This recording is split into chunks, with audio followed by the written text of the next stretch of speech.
So this week, as I was learning our Parsha, Vayigash, I heard one of my rabbinic mentors describe it as one of the most emotional parshiot, most emotional Torah portions of the entire Torah, and I find myself in agreement.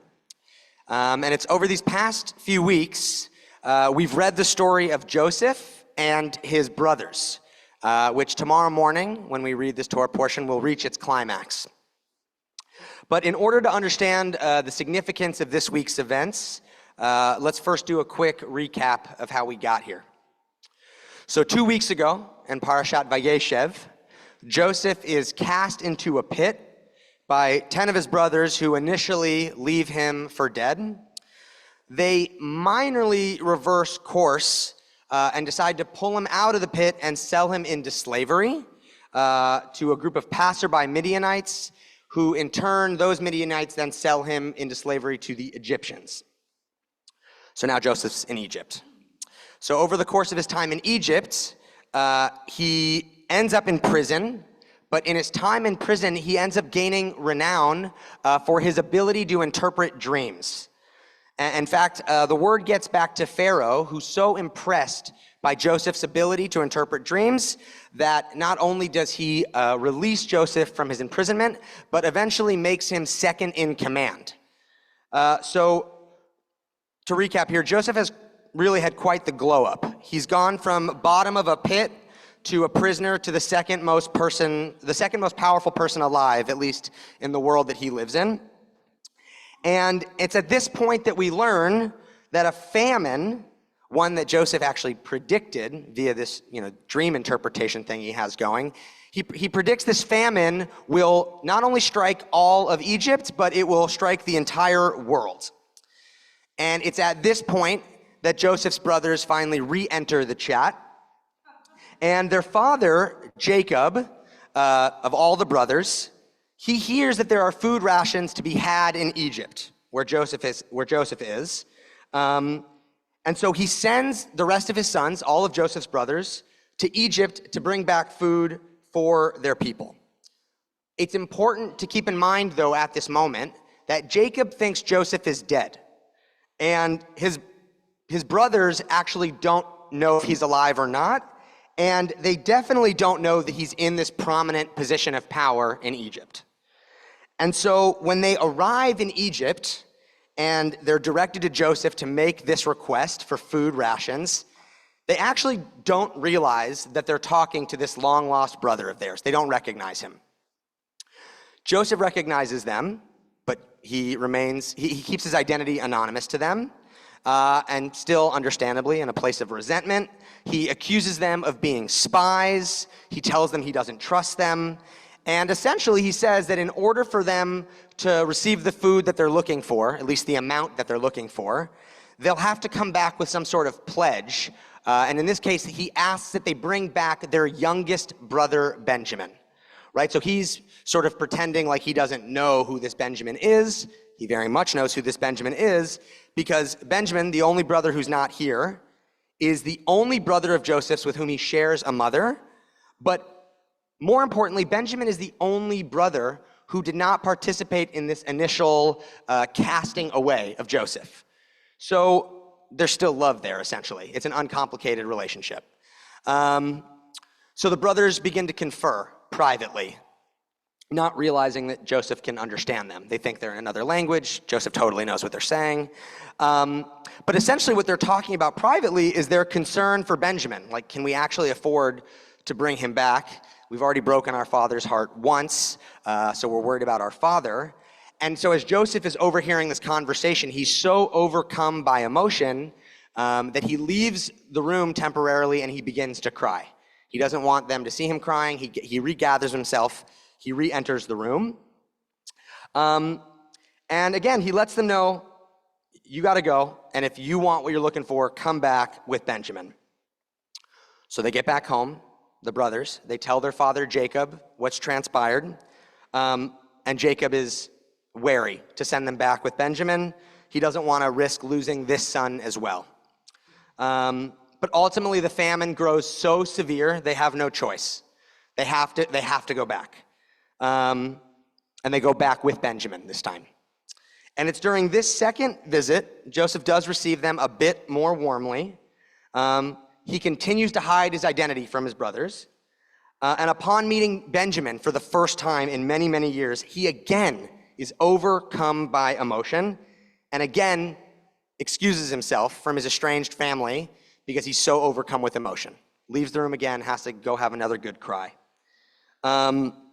He sits down with them, he dines with them, he tells them, here's the food you need, I send you on your way. But what he's going to do is he is going to plant his goblet, the silver goblet that belongs to the Grand Vizier, in Benjamin's bag, so that once they leave, he can then send his aides after them and be like, oh, look what we discovered. You're trying to play tricks on Joseph. You have the goblet. It's exactly what he does. He sends them away. The aides overtake them. They bring them back. He discovers the goblet. He says, Benjamin's going to have to stay with me for the tricks you've played. And it's at this point that we can now dive into the opening of this week's Parsha. All right? Do we feel like we're all on the same page? I'm honestly very impressed. I see a lot of nodding heads. I apologize if that was a really long, prologue, but we're here. Now we know what's going on, okay? So here we are in Vayigash, which means to draw near, okay? So we read these words right at the beginning of the Parsha. Vayigash elav Yehudah, and Judah, one of Joseph's brothers, drew near to him, to Joseph, and proceeded to explain a pledge that they had made to their aging father Jacob, that under no circumstances would they leave Benjamin behind. Judah does everything he can to appeal to Joseph's humanity, whom he still is treating with a certain sort of deference and the respect of this high-ranking official, and begs him, please let it be me that stays behind. Judah, let it be me. I'll stay behind as your slave, because if Benjamin does not return home, I, Judah, will be responsible for breaking my father's heart, and he might even pass away. The heartbreak might kill him. So please, I beg you, whatever it takes, let Benjamin go and let me stay. And it's at this moment that Joseph can no longer take it. Whereas the first time and the second time he excuses himself, perhaps it's the final straws that he can't imagine his father passing away.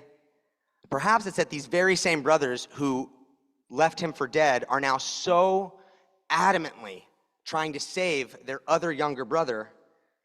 But this time, we read in the text, Joseph could no longer control himself. Joseph made himself known to his brothers. His sobs were so loud that even across the entire land, the Egyptians could hear him. Let that sink in. Where he's really withheld, he's withdrawn, he's now crying. His sobs are so loud that they're heard across the land. So his brothers are in shock. And over the course of the next few verses, he'll comfort them, he'll assure them everything's okay. He explains that he forgives them. He explains this was all a part of God's plan. And the scene culminates with this remarkable display of emotion as all of the brothers now begin to cry. We read that they all cry and they all hug each other and kiss each other on each other's necks. It's this incredible scene of intimacy and vulnerability among these 12 men. And it's these tears, both the ones that Joseph is finally able to reveal to his brothers and the ones that are shed by this collective of siblings, that I find so profound, because they mark this transition in our Parsha where they go from strangers to again being brothers. A teacher of mine, Dr. Sarah Wolf, writes on this Parsha and explains that despite his ability to control himself most of the time, Joseph also shows us to let go, and that he's able to let go when he needs to. And it's only at this moment that he's able to become his best self and heal wounds that were created by long ago interactions and family dynamics. In fact, after Joseph finally cries out, we read that his brothers are dumbfounded. They don't know what to do. They don't know how to respond. And so then the text finally reads, Gishuna Eli, Vayigashu. Joseph said, come closer to me. And they came close. So these words, Geshu and Vayigashu, they might sound familiar. They're the same root as that opening word, the namesake of our Parsha, Vayigash. And for those of you who have studied the Parsha with me week to week over the last year and a half, you know that there's this really important tool of studying text sometimes where we have to dig into the intertextuality of a word. We understand how it's used in one place, and depending on how it's used somewhere else, it might teach us something about how it's being used here. So if we look at how it's used at the very beginning of the Parsha, a teacher of mine, Rabbi Felicia Saul, points out that in the opening verse, when Judah draws close to Joseph, he says these words, "Be Adoni," which the text translates as, "Please, my master." However, those very same letters, if we were to change the vowels on them, can also be read as "Be Adonai," meaning the divine presence is within me. Adonai, be, is inside of me. I can't help but be struck by the significance of this. That after all of these years, these estranged brothers, they're finally able to reconcile. And the text is direct in leaving us with this spiritual message. This display of vulnerability, this courage to open up, this ability to find closeness and intimacy that has been so far away for so long. It's in these moments, be Adonai, that the divine is within us. When we experience this connection with others, we're literally bringing God into the equation. And we're right now, right at the end of the book of Breshit. Next week will be our very last Parsha. But at the very beginning of the book of Breshit, you might remember that we read a tale of brothers, another tale of brothers by the names of Cain and Abel. And after Cain kills his brother in a fit of jealousy, God asks Cain about his brother Abel's whereabouts. And Cain delivered us this well-known line from the Torah and says, "Am I my brother's keeper?" And Rabbi Sharon Brous and Rabbi Aaron Alexander, they each point out that this narrative in the Joseph story here at the end of the book of Breshit, as Judah stands up for Benjamin and Joseph looks after all these brothers that once betrayed him, it's at this moment that the Torah answers Cain's question, "Am I my brother's keeper?" This is a resounding yes. I am my brother's keeper. This first book, this opening book of the Torah, shows us that where there was once jealousy, in each generation of siblings, we see more and more repair between Isaac and Ishmael, between Jacob and Esau, until we finally arrive at this remarkable scene of tears, of sobs, of hugs, of cries, where we have this reunion and this resolution. But what Vayigash is teaching us is that this is not simply a matter of fate or a matter of time, but really that we arrive at these moments of reconciliation where we find better self and better family and better community when we draw near to one another, especially those that feel far away, for any number of reasons. And it's the fact that this lesson is so clearly modeled by Joseph is what makes the end of our Parsha, the part I haven't talked about yet, so much more shocking and so disheartening.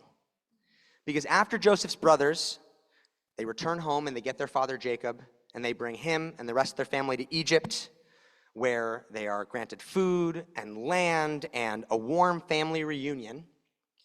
We read that the famine only gets worse in Egypt as well. The famine keeps getting worse.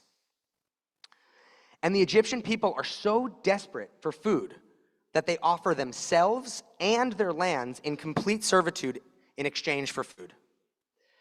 Now let's remember, Joseph predicted this famine, and so he prepared for this famine. He has plenty of rations to offer, and instead of simply offering them, he agrees to the people's pleas. He makes them serfs on their own lands. He grants them food in exchange for lifetime fealty to Pharaoh, forever agreeing that they give 20% of their yield to the empire. So immediately after showing us the power of bringing people close, Joseph puts himself on a pedestal. He denies himself the intimacy of empathizing with this people's plight and instead takes advantage of them in this hour of need. In Joseph, we see the good that can come with drawing near and the dangers of staying comfortably distant. And over these coming months, these coming years, I hope we can hear Joseph's Geshuna, please come closer, as an invitation. Because we honor Joseph's legacy when we model his proudest moment and when we hold ourselves accountable to avoid making the same mistakes. These words, Geshuna, they're actually in a command form. And while Joseph might be talking to his brothers, I hear him as talking to us directly. It's a call, Geshuna. What are the ways that we can come closer? And how do we do this even when our impulse is to run away? When a friend or a member of our community tells us that they identify as a Zionist or an anti-Zionist or a non-Zionist, hopefully we can respond with, Geshu, nah, please, come closer, help me understand. When a family member tells us they voted for a candidate that we find morally reprehensible, please God, may we find the strength, the patience, the curiosity to say, Geshuna. When a partner or a sibling or a parent tells us that we've hurt their feelings, that we've made them feel distant, may we echo Joseph's words, Geshuna, please, come closer. And when it feels too hard to say these words, when you're just not yet ready to take this step, know that our community is here for you. Geshuna, please, please, please come closer. Together we can feel and we can cultivate that divine presence that is reflected in each and every one of us. Shabbat Shalom.